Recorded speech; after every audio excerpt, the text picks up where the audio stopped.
My husband has been having an affair and has been buying expensive gifts for his mistress using my credit card.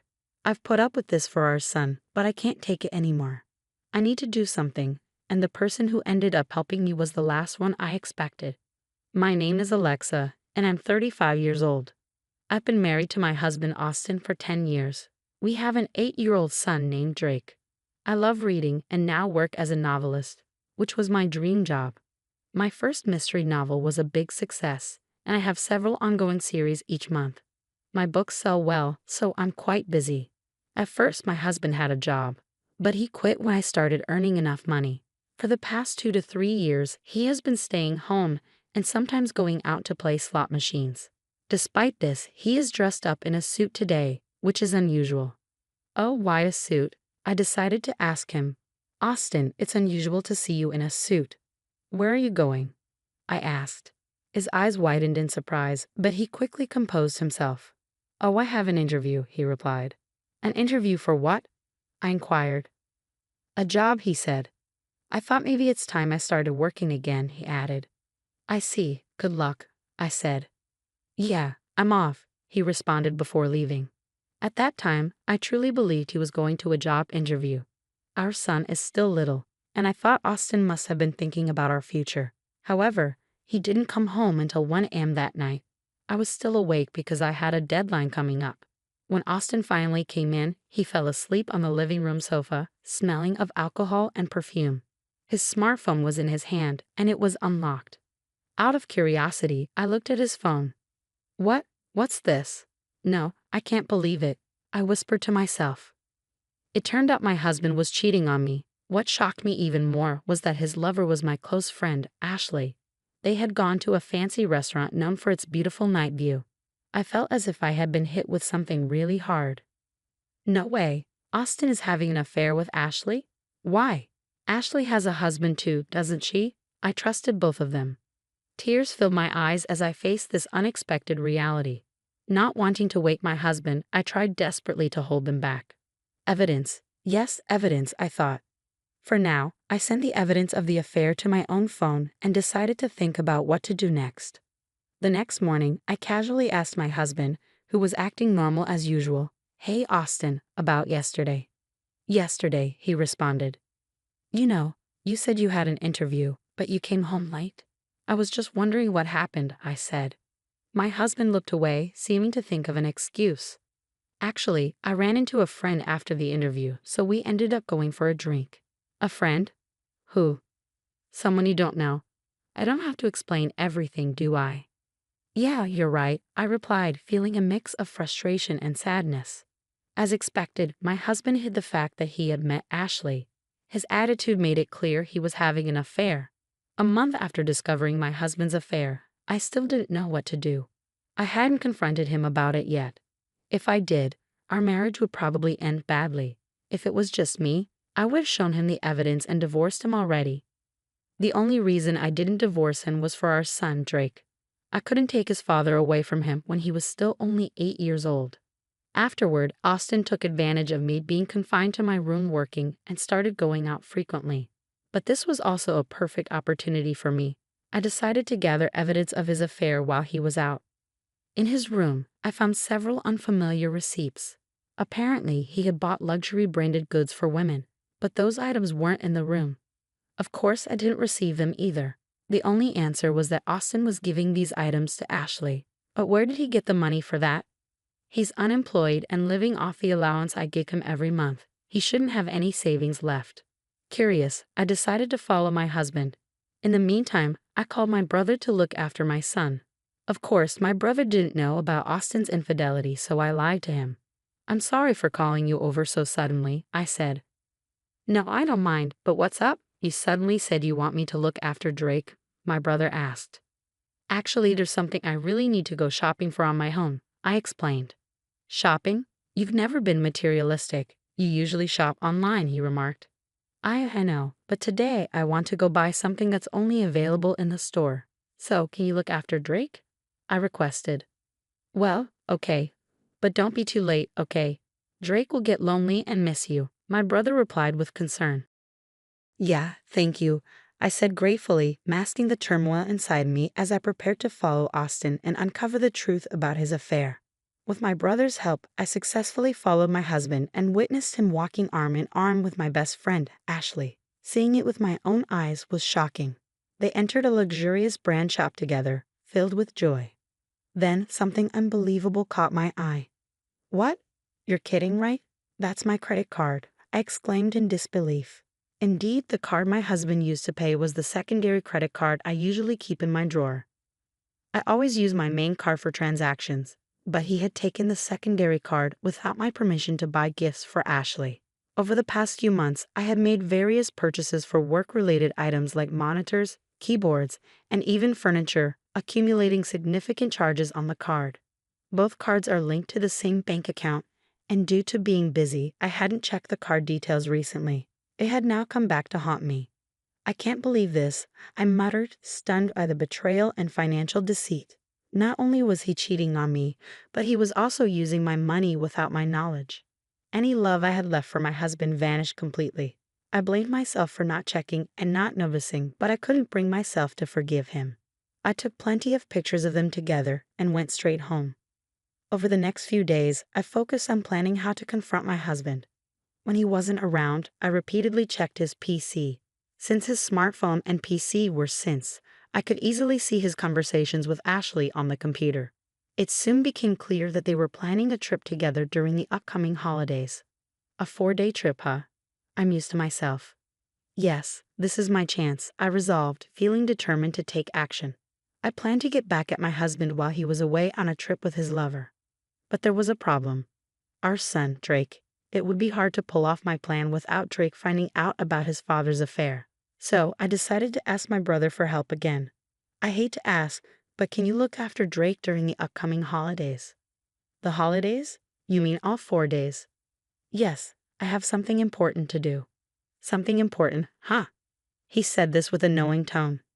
I felt uneasy with my brother's attitude when he straightforwardly remarked, "Alexa, you don't have to handle everything by yourself."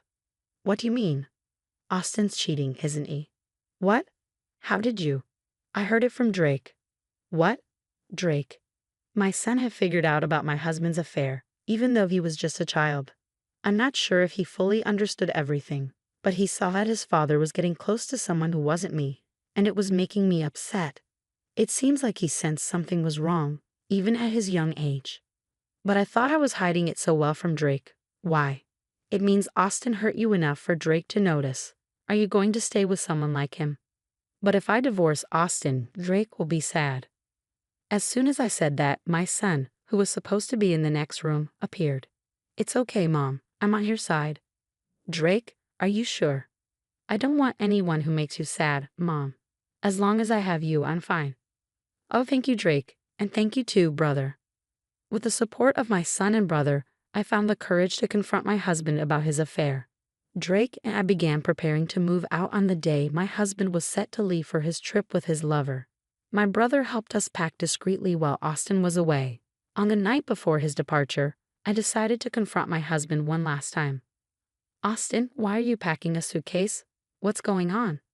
"Oh, this. Actually, I'm going on a trip with some friends starting tomorrow." "A trip? Why didn't you mention this earlier?" "It was a last-minute plan. Nothing serious. I'm using my monthly allowance for it." My husband clearly didn't want to discuss it further and gave off an aura that said, "Don't bother me." But I wasn't deterred. I confronted him in a quiet, determined voice I rarely used. "Hey, are you sure it's just with your friends?" My husband visibly panicked, his shoulders twitching nervously. Despite his unease, he clung stubbornly to his lie. "Oh, absolutely. You're really insistent, aren't you?" "All right, I understand. Enjoy your trip with your friends." I would have enjoyed it anyway, even if you hadn't said that. "Well, just be responsible, okay." With that, I left my husband's room. Honestly, if he had been honest with me then, I might have considered a civil separation with alimony and child support. Despite his betrayal, there was a time I loved him deeply. He supported me when my novel didn't sell. I didn't want to harbor true hatred or bitterness toward him. Yet, given the circumstances, I couldn't be too forgiving for the sake of my son and my own future. I decided it was time to take action and end things with him. There was no reason for me to hold back anymore, especially after discovering his continued deceit. Early the next morning, my husband had already left for his trip. I checked a drawer and confirmed he had taken my credit card. As usual, I promptly called the card company, reported it lost, and had it deactivated. My son woke up and I greeted him with a good morning. Mom, today's the day, right? Huh. The move. We're going to our new house today, right? Seeing the excitement in my son's eyes, any lingering doubts vanished. Oh, Drake, yes. I've canceled the credit card, so let's move to our new home. Yeah, that's right. I'm so excited for our new place. With my brother's help, our move went smoothly. Our belongings were relocated to our new home, while my husband's things were sent elsewhere the following day. Relaxing in our new space with my son and brother, my husband called. Hello?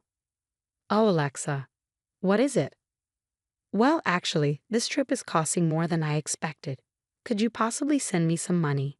I realize he must be struggling financially on his trip because I have frozen the credit card. He's avoiding the real issue about the card and asking for money indirectly, which is frustrating. Didn't you plan this trip within your own budget? I'm sorry, but I can't lend you any money. Don't be like that. If you don't help me out, I'll be the only one not having a good time on this trip. You'll be the only one. Don't you mean both of you? My husband responded with a confused, huh. After all, you're on a trip. You want to show Ashley only the good parts, right? But sorry, the card you took is no longer valid, so you'll have to manage. What? What are you talking about, Alexa? What card? Pretending not to know won't help. You're panicking too much. That's because you're saying things that don't make sense. I don't know anything about a card. Enough. I already know you've been cheating on me with my best friend, Ashley. What? Did you really think I had no idea? Are you kidding me? It's obvious. No, it's not what you think. I'm not cheating. I was so angry that my husband was still trying to deny everything. Ignoring my brother and son who were next to me, I unleashed all the pent-up fury. Stop making excuses. You had a family and you cheated with another woman. And to top it off, using someone else's card. Do you even realize how despicable your actions are? Alexa, let's calm down for a moment. Huh? How can I stay calm dealing with the person I despise the most in the world? And just so you know, I have no intention of forgiving you or helping you. You and that woman can go to hell for all I care. Never show your face to Drake and me again. With that, I hung up on my husband. Then his mistress Ashley called me. Hey Alexa, what the hell did you do? Ashley, long time no see. How's the trip with my husband? Shut up. Explain yourself. What are you talking about? Don't play dumb. You sent Austin's belongings to my house, didn't you? Indeed, when we moved, I sent my husband's belongings to Ashley's address. But Ashley, being married herself, naturally has her husband at home. That's exactly why I sent all of Austin's belongings to her house, along with a detailed letter explaining everything. She screamed at me over the phone, her voice breaking. This is not a joke. What did he do? My husband found out, and now he's furious. Well, you brought this upon yourself by having an affair while married. You were supposed to be my friend. This is betrayal. You're the worst. I misjudged you. Excuse me? That's rich coming from you. My best friend was having an affair with my husband. How could I forgive that? Who was rude first, huh? I didn't mean it seriously. It was just a joke. I would never actually be interested in someone like him. I don't care if it was a joke or not. I'm filing for divorce anyway. You did have an affair. That's a fact. I'll never forgive you. I'll be seeking significant compensation, so be prepared. Compensation? What are you talking about? I didn't agree to anything like that. Well, you're going to hear about it. It's what you deserve. Wait, I'm a housewife. I can't pay any compensation. I don't care. Figure it out yourself or ask your husband. Although, I doubt that will work. Oh wait, Alexa. Hey, wait. Goodbye. I hung up without listening to her and blocked her number. Later, I finalized my divorce through my lawyer and pursued compensation from my ex-husband and Ashley. Along with child support, I demanded repayment for the credit card charges he made without my consent. After paying the compensation, Ashley's husband demanded a divorce due to the debts, and she was kicked out of their home. She tried to seek refuge with her parents, but they turned her away given the circumstances. With nowhere else to go, Ashley now lives where she works and takes up night shifts at a bar. Austin also tried to lean on Ashley, but she was furious with him for causing her divorce. She promptly ended their relationship. Currently, Austin is juggling several part-time jobs and barely making ends meet. His prolonged unemployment has made it challenging for him to secure stable employment. If Austin ever falls behind on his alimony or child support payments, I intend to pursue him for what's owed, no matter what. As for me, I'm enjoying a peaceful life in our new home with my son. He's growing remarkably, and each day brings new excitement. My focus now is on giving him all the love and stability he deserves, ensuring he never experiences sadness like that again. Hey Mom, can you grab me a beer, please? Mom, are you deaf? Oh, so now you can hear me? I asked you to bring me a beer. This is how it always is when my son and his wife talk to me. We've been living together for 5 years, and they've never really listened to me. They usually ignore me or just boss me around like I'm their maid. My daughter-in-law, Jean, talks badly about me to everyone, and my son Paul treats me like I'm just here to clean up after them. I decide to ignore them and pretend to watch TV, acting like I can't hear them.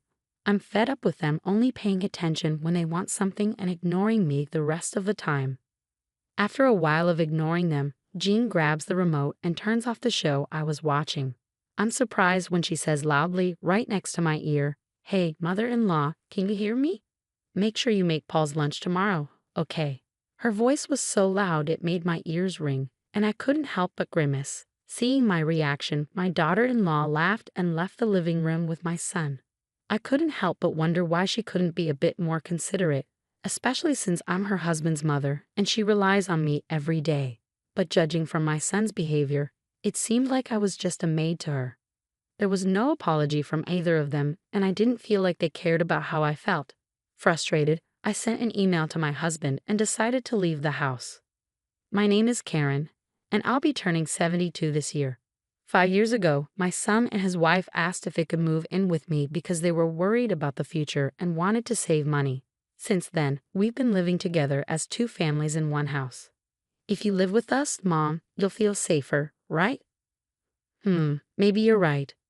My husband is a workaholic. He started his own company when he was young and still works hard even at 73. Our house felt quiet after our son moved out. When I talked to my husband about our son and his wife moving in with us, he just said, "Do whatever you like." So, with not much discussion and feeling a bit bored, I agreed, hoping life would get livelier. When they moved in, my son's wife, Jean, and I split the housework. But as she said her part-time job got busier, I ended up doing more and more. She helps if I ask, but usually she's reluctant or busy with her own stuff.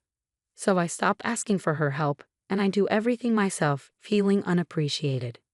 Even at meal times with the whole family, there's hardly any conversation. I guess I got used to it, like with my husband. One day, while I was making dinner for 3 as usual, I got a message from my husband saying, "I'll be late for work, don't need dinner."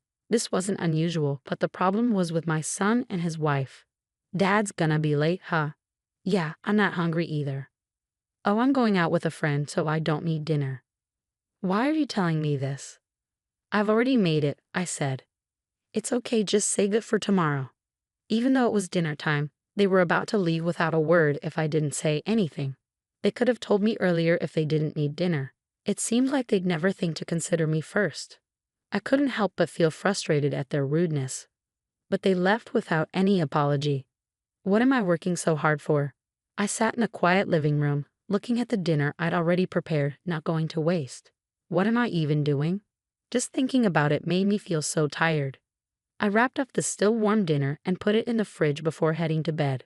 The next morning, when I came downstairs, my husband, who had woken up earlier, apologized, saying, "I'm sorry." Our conversation was short, as usual. It could have ended there, but when my husband noticed my expression, he furrowed his brows slightly and asked, "Did Paul and his wife have dinner?" "No, they said they didn't eat and went out," I replied. "I see," my husband said, noticing the dinner for 3 in the fridge. I was glad to finally have a conversation after so long, so I told him what happened last night. My usually quiet husband listened carefully. After hearing me out, he gently said, "You don't have to do everything." He acknowledged that our son's behavior was becoming worse every day, but that doesn't mean you should overwork yourself. His words felt like a weight lifting off my shoulders. I realized I had been pushing myself too hard and felt relieved that my husband understood. My son and his wife were grown-ups now, so I didn't need to do everything for them. With that realization, the situation seemed a bit brighter. I might be late from work again, so you don't need to prepare dinner for me tonight, my husband said. Oh, okay, I replied with a smile. With his words in mind, I decided it was time for my son and his wife to understand this too. Even though it was Sunday, I said goodbye to my husband and made up my mind to stand up to my son and his wife. Once my husband left, my son and his wife finally woke up in the afternoon, still in their pajamas. They came into the living room and immediately asked, "What's for lunch? Why don't you have what's left from yesterday? But you could at least warm it up for us or set it on the table. You're not small children. You can do it yourself," I replied. "Well, mother-in-law, you are getting old, aren't you?" Jean, my daughter-in-law, joked with a laugh, and Paul, my son, joined in, looking at me. "I'm exhausted because Jean hasn't been helping with the housework at all," I said. "Oh, can't you manage without me? Is it your menopause or something?" Jean retorted, laughing. Their attitudes made me sigh. They went back to their room without cleaning up after eating, seeming unbothered. As expected, my husband didn't return until late that night. Since I didn't need to cook for him, I bought myself a ready-made meal from the supermarket. "Oh, Mom, what are you eating? Ready-made food? What about dinner?" Paul asked. "I don't know, mother-in-law. What are you thinking? Have you forgotten about your family?" Jean added. I wondered if Jean was incapable of having a conversation without throwing in some barb. I decided to ignore my daughter-in-law, which seemed to quiet Paul down. However, he quickly picked up his phone and started complaining again. "You don't work. Mom, you should at least take care of the house." I thought that since it was their day off, they could prepare their own meals for once. But instead, they decided to order delivery. "Give us the money later," Paul said, which made me lose my patience, especially since they were always talking about saving money. I agreed not to ask them for money to cover our living expenses, and I never bothered them about it. But I never expected them to take advantage of me like this. I decided to completely ignore them, refusing to do anything for my son and daughter-in-law, who showed such disrespect. "Hey, Mom, beer," Paul demanded, while Jean kept making snide remarks. Paul talked to me like I was their housemaid. Ignoring them, I turned my back and pretended to watch TV, acting like I couldn't hear them. After a while of ignoring them, it seemed like she gave up and stopped talking to me. But this peace didn't last long. Before I knew it, my daughter-in-law snuck up behind me, grabbed the TV remote, and turned off the TV. Startled, I looked up only for her to shout into my ear, "Hey, mother-in-law, can you hear me? Make sure to prepare lunch for Paul tomorrow, okay?"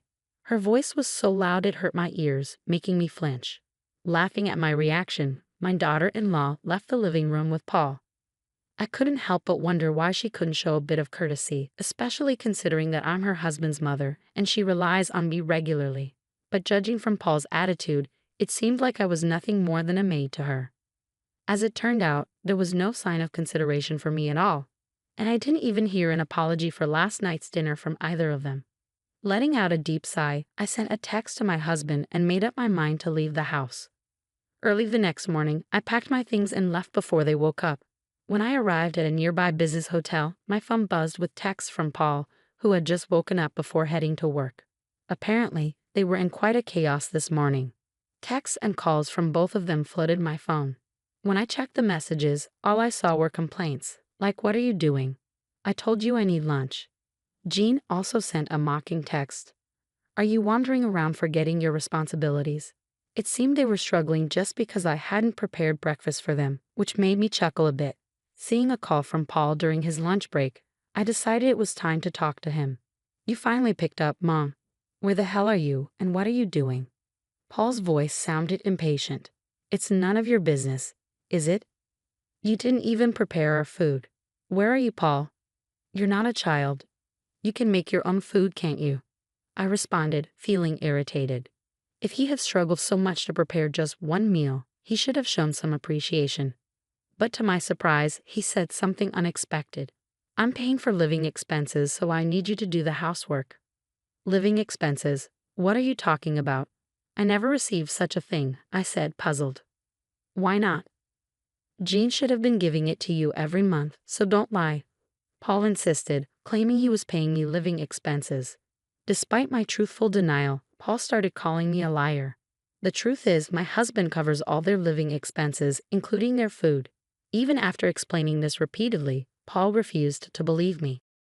I could hear Jean in the background saying, "You're probably just playing dumb and spending it for yourself." Unable to continue the conversation, I ended it and said, "I don't know what I don't know, and I don't plan to come home for a while."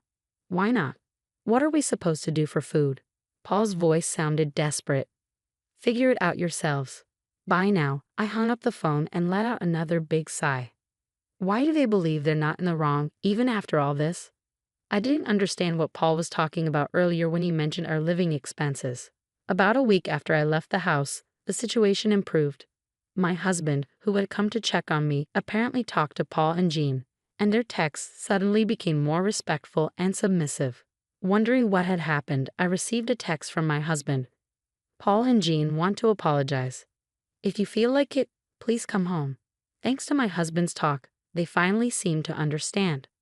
I replied to my husband's text, made preparations, and decided to go home that day. When I returned home, Paul and Jean were waiting at the entrance, their faces pale and worn out. It seemed they were quite upset by the lecture from my husband. I decided to hear the story about this past week from them and my husband about the living expenses. I mentioned on the phone I said I didn't receive them, right? I asked. "You said you wanted to save money, so I didn't say anything." "Actually, Dad was really mad at us about that," Paul explained. It seemed my son had misled his father about his contribution to the household expenses, believing I had been lying and portraying me as the villain. However, when my husband explained the reality of my busy schedule and showed him our household book, Paul quieted down. "You couldn't even believe me, but Jean kept saying that she was giving you the money. So what happened to your living expenses?" I asked, feeling betrayed. From my son's perspective, he was definitely paying, so he must have been baffled that the money wasn't reaching me. It seemed my husband and son confronted Jean and made her confess. At first, Jean pretended ignorance, but when my husband confronted her, she finally confessed everything. I'm appalled. She was accusing me of squandering money on the phone, but it turns out she was just talking about herself, I said, feeling betrayed. But living with my in-laws can be stifling, and everyone was inviting me, so I just because of that, you thought it was okay to embezzle our living expenses. You made me look like a fool too, Paul interjected, his voice full of frustration. What? You're acting all high and mighty too, Jean retorted defensively. At the point when the two of them began to stray from the topic and argue, my husband cleared his throat loudly. Startled by his sudden interruption, Paul and Jean fell silent immediately, seemingly terrified of my husband's disapproval. I couldn't help but chuckle at their reaction, like children caught misbehaving. Excuses, excuses. Cut the crap. First, you should sincerely apologize to your mom, my husband said firmly. I'm sorry. The two of them finally bowed their heads to me. But Paul still tried to justify himself, saying he had been taking it easy because it was his home. I've been busy at work, and I just wanted to relax at home, he added. So what about your mother, who was being taken for granted and mocked by her big son and his wife, even at her own home? My husband's words cut through my son's excuses, leaving him speechless. I'm appalled at my son, who, despite his age, still relies on his parents, and at Jean, who took advantage of that to embezzle money. My husband continued, his tone firm. Mom, I'm sorry.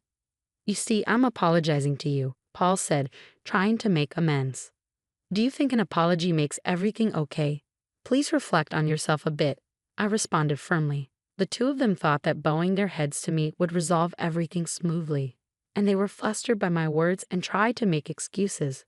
But I could see through their scheme, and I shook my head. Whether you contribute to the living expenses or not, I can't overlook that attitude.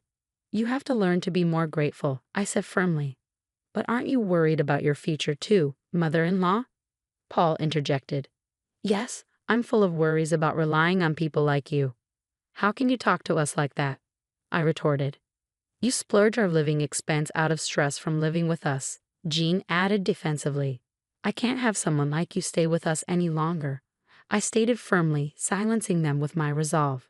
They needed to learn once again how rude their actions were while living together as a couple.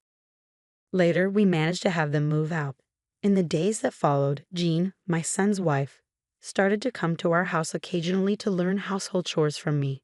She continually vented about how my son Paul did not lift a finger to help with any housework. As she had always been showing off to her colleagues, I assumed she couldn't complain to anyone else. Now I understand just how much I relied on you, Karen, she admitted. Indeed, and yet you had the audacity to accuse me of being deaf and squandering money, I remarked, feeling vindicated. Unable to live with us anymore and facing financial constraints due to her misuse of funds, Jean fervently complained about her now austere life. However, as I listened, I couldn't help but feel that she was simply facing the consequences of her actions. As for Paul, he started to bring home delicious snacks as gifts from time to time, seemingly trying to make up for his previous lack of consideration. Although he still mentioned his past behavior occasionally, I appreciated his efforts. I knew he wasn't the most expressive or communicative person, but his gestures were touching nonetheless. During our discussions with Paul and Jean, my husband expressed his gratitude, saying, "Thanks for your hard work, honey. I appreciate it." I'm glad that I can talk to my husband like this again. I reflected, feeling grateful for the calmness that had returned to our lives. Despite the challenges we faced, I found myself leading a life that was calmer and happier than before. The crystal wine glasses caught the light from my parents' Victorian mansion's chandelier as I adjusted my simple black sweater dress. Nothing designer, nothing flashy, just clean lines and good fabric. The kind of understated elegance that my family had never learned to recognize, too busy chasing logos and brand names to understand real quality. I'm Victoria Blake, though my family still calls me Vicky, like I'm 12 years old. At 33, I'm the family disappointment who dropped out of law school to pursue what they call my little hobby business. The daughter who chose to work from her apartment instead of climbing corporate ladders or marrying well like my sister Charlotte. "Vicky, darling," my mother called from the dining room, her voice carrying that familiar note of concern mixed with embarrassment. "Could you help bring in the dessert? And please try to mingle more. The Weatherbys are here and their son Jonathan just made partner at his father's firm." I smiled, continuing to arrange the Christmas cookies on the silver platter. Jonathan Weatherby, who'd been trying to ask me out since college despite my complete lack of interest. Another suitable match in my mother's endless campaign to save me from myself. The dining room was already full when I entered. Extended family, family friends, and various members of our parents' social circle, all gathered for the annual Christmas dinner that served more as a networking event than a family celebration. Everyone dressed in their holiday finest, comparing recent purchases and discussing their children's achievements. There she is. My sister Charlotte waved me over to the main table, her diamond bracelet catching the light. At 35, she was everything my parents wanted in a daughter. Married to a hedge fund manager, living in Connecticut, mother of 2 perfectly behaved children who attended the right private schools. I took my assigned seat between Aunt Patricia and Cousin James, both of whom immediately began their usual interrogation about my life choices. "So Vicky," Aunt Patricia began, her voice dripping with false concern, "how's the online business going? Still selling those little outfits?" "It's fashion design, Aunt Patricia. And yes, it's going well." James laughed, the sound sharp and dismissive. "Fashion design? Come on, Vic. You drop ship clothes from overseas and mark them up. That's not design, that's basic retail arbitrage." If he only knew that I'd been designing every piece myself, that my little outfits were being worn by A-list celebrities who discovered my work through private stylists, that my basic retail operation had quietly revolutionized sustainable fashion manufacturing. "Now, James," my mother intervened, though her tone suggested she agreed with his assessment. "Vicky's trying her best. We all have to find our own path even if it's not traditional." Charlotte set down her wine glass with practiced precision. "Speaking of paths, Jonathan Weatherby was asking about you again, Vicky. He's doing so well at the firm and he's such a catch." I took a sip of my wine, a 2018 Bordeaux that I'd brought myself, though no one had bothered to ask about it. "I'm not interested in Jonathan, Charlotte. I'm focused on my work." "Work," my father repeated from the head of the table, his voice carrying the weight of years of disappointment. "Vicky, you're 33 years old. When are you going to stop playing dress up and consider a real career?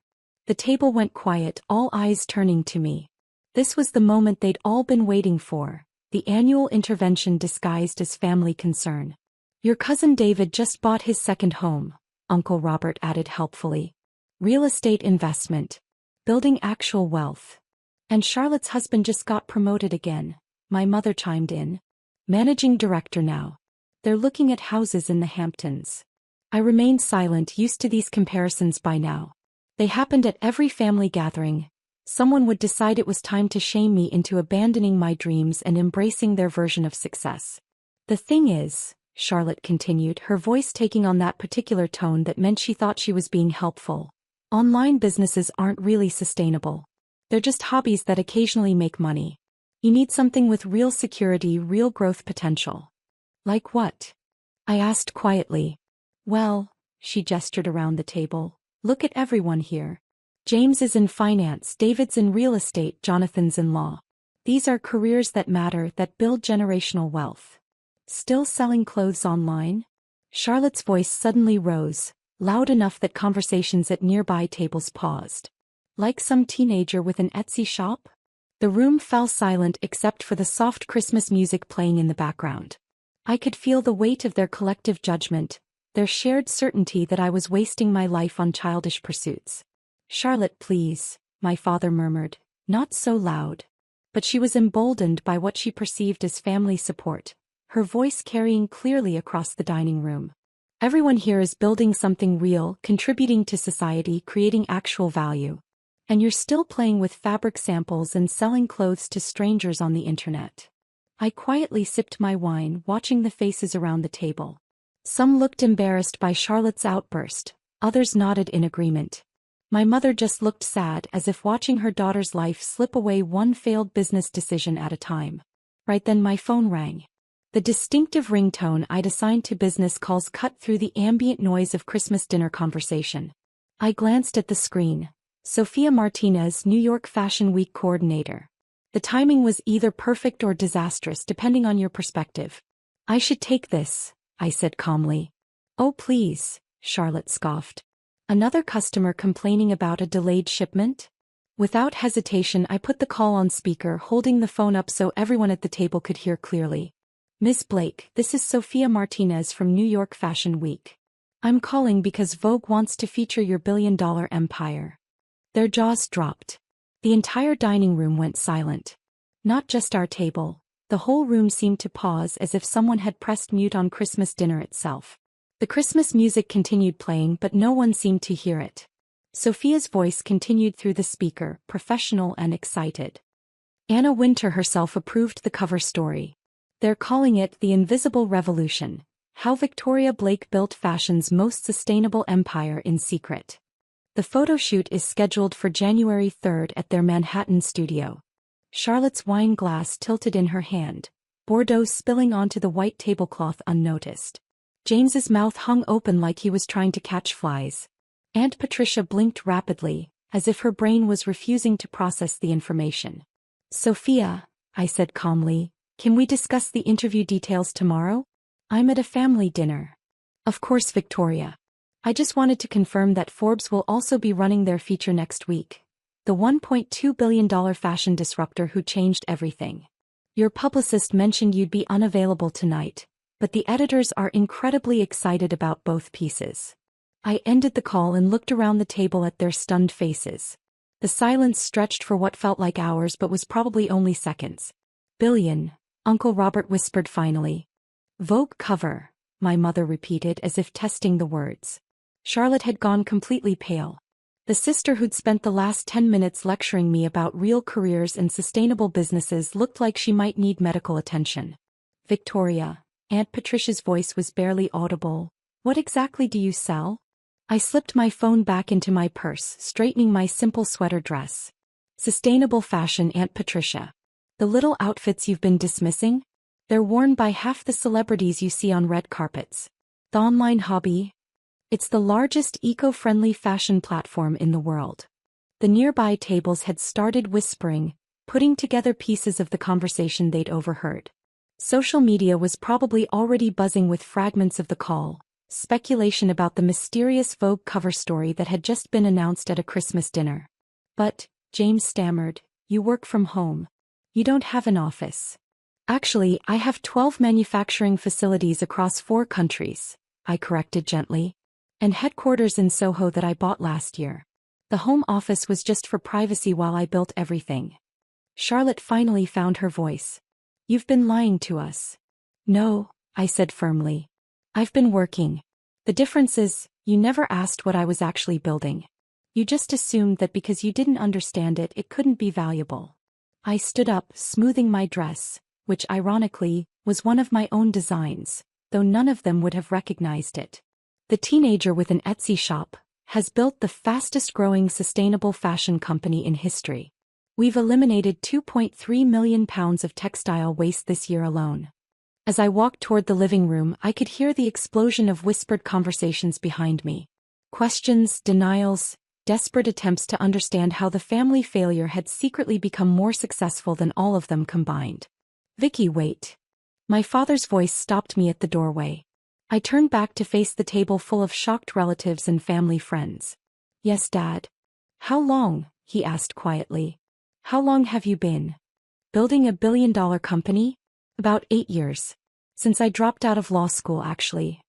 The rest of Christmas dinner passed in a blur of shocked stares and hurried conversations. Word had spread quickly through the party. The family disappointment wasn't just successful. She was the mysterious fashion mogul that industry publications had been trying to identify for months.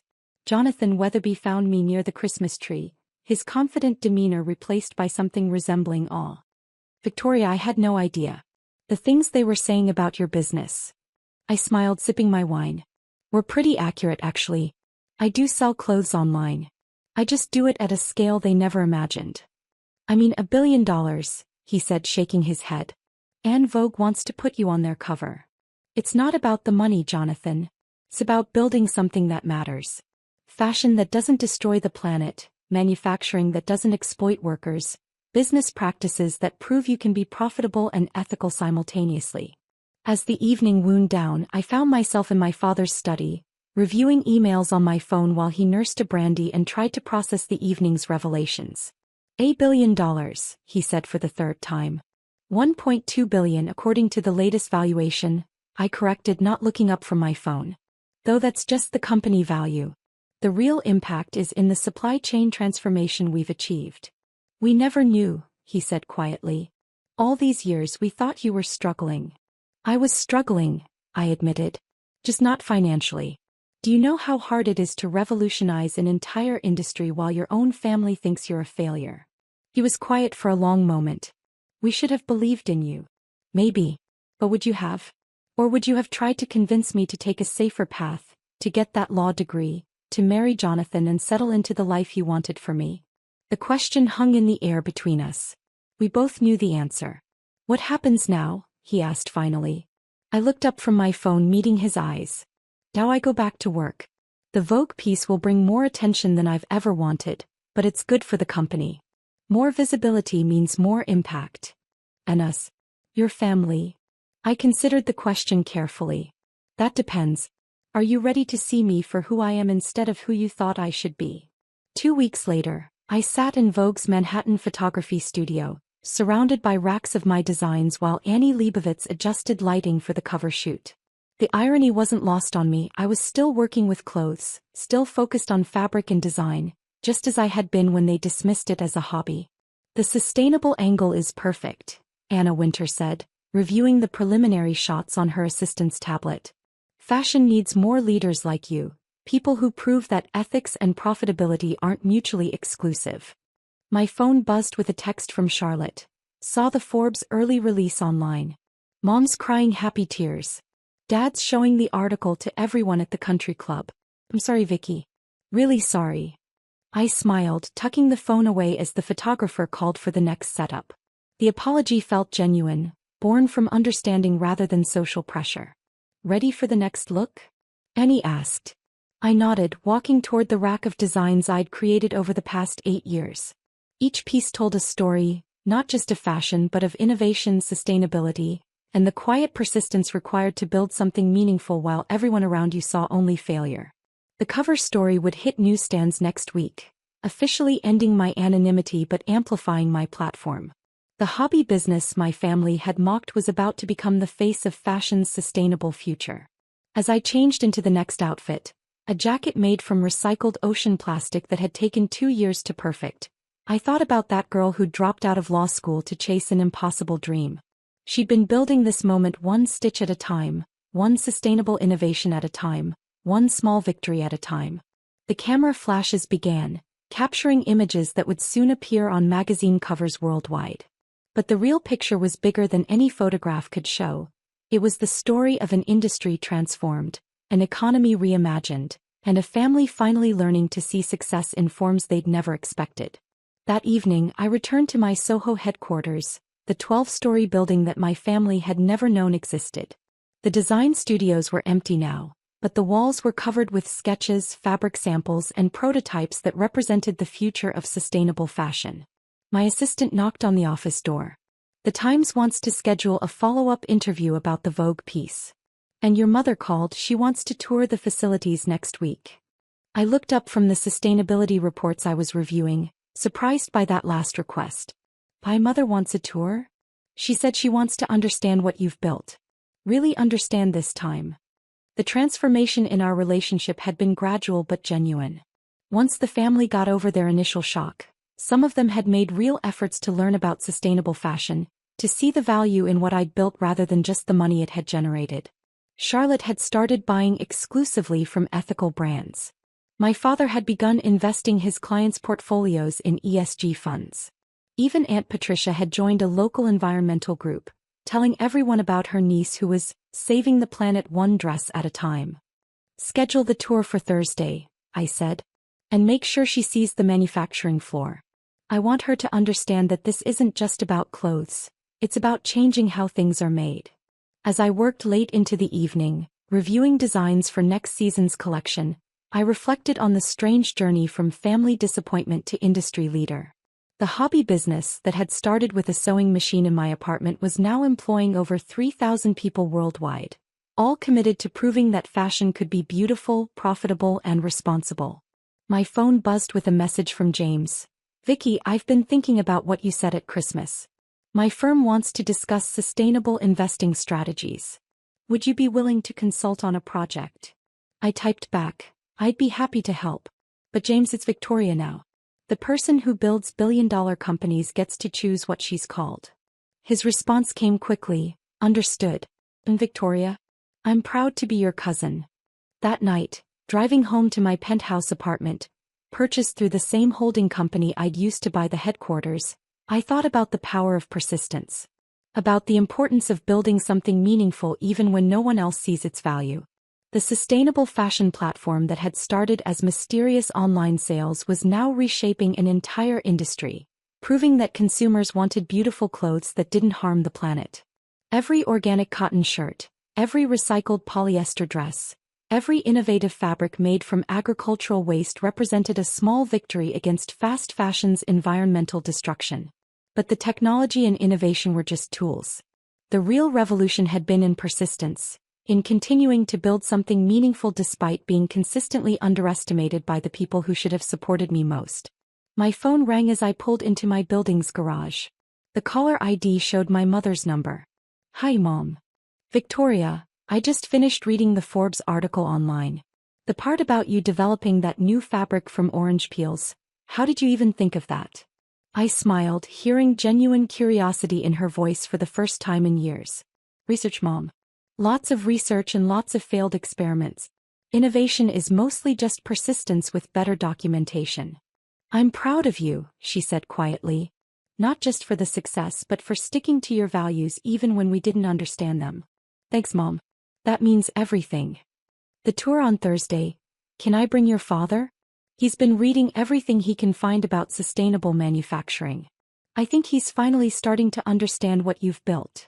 I laughed, remembering the man who'd once dismissed my work as plain dress-up. "Of course. Bring Dad. Bring anyone who wants to see how real change happens."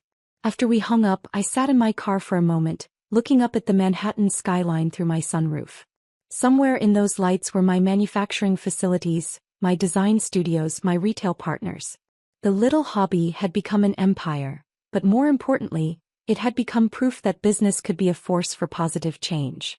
6 months after the Christmas dinner that changed everything, I stood backstage at the Met Gala, adjusting the final details on Emma Stone's gown, a creation made entirely from recycled materials that would be featured in tomorrow's sustainability exhibits at the Metropolitan Museum. 5 minutes, Ms. Blake, the stage manager called out. I smiled, thinking about the girl who'd once been mocked for playing with fabric samples. Tonight, those samples had become art, worn by one of Hollywood's brightest stars at fashion's most prestigious event. My phone buzzed with a group text from my family, all watching the live stream from my parents' house. Charlotte, OMG, Emma looks stunning. Dad, so proud of our Victoria. Mom, you're changing the world, sweetheart. Even James had sent a photo from his firm's viewing party, where he was apparently explaining sustainable investing to his colleagues while they watched me work with celebrities on the red carpet. As Emma stepped onto the Met Gala carpet, wearing a dress that proved sustainability and glamour weren't mutually exclusive, I thought about the strange journey from family disappointment to fashion revolutionary. The cameras flashed, capturing not just a beautiful gown but a statement about the future of fashion. Every photograph would carry the message that beautiful clothes didn't have to cost the earth, that innovation and ethics could create more value than traditional manufacturing ever had. Later that night, at the after-party in my honor hosted by Vogue to celebrate sustainable fashion's growing influence, I found myself surrounded by industry leaders, environmental activists, and celebrities who'd all embraced the mission of conscious consumption. Anna Wintour approached with a champagne flute and a smile. Victoria, tonight's coverage will reach over 200 million people worldwide. The conversation about sustainable fashion has officially gone mainstream. I accepted the champagne, looking around at the room full of people who'd once dismissed eco-friendly fashion as a niche market. It's not about the coverage, Anna. It's about the change. Every person who chooses sustainability over fast fashion is a victory. Spoken like someone who truly understands the power of patience, she replied. You've proven that the most revolutionary changes often happen quietly, built by people others underestimate. As the evening wound down, I stepped onto the museum's terrace, looking out over Central Park and the city beyond. Somewhere in those lights were factories running on renewable energy, workers earning fair wages, and customers wearing clothes that reflected their values rather than just their budgets. The hobby business my family had mocked was now a movement, proving that success isn't just about profits. It's about creating positive change while building something sustainable and meaningful. My phone buzzed with one final message of the night from Charlotte. Watching you tonight, I finally understand what you've been building all these years. It was never about the clothes. It was about changing the world.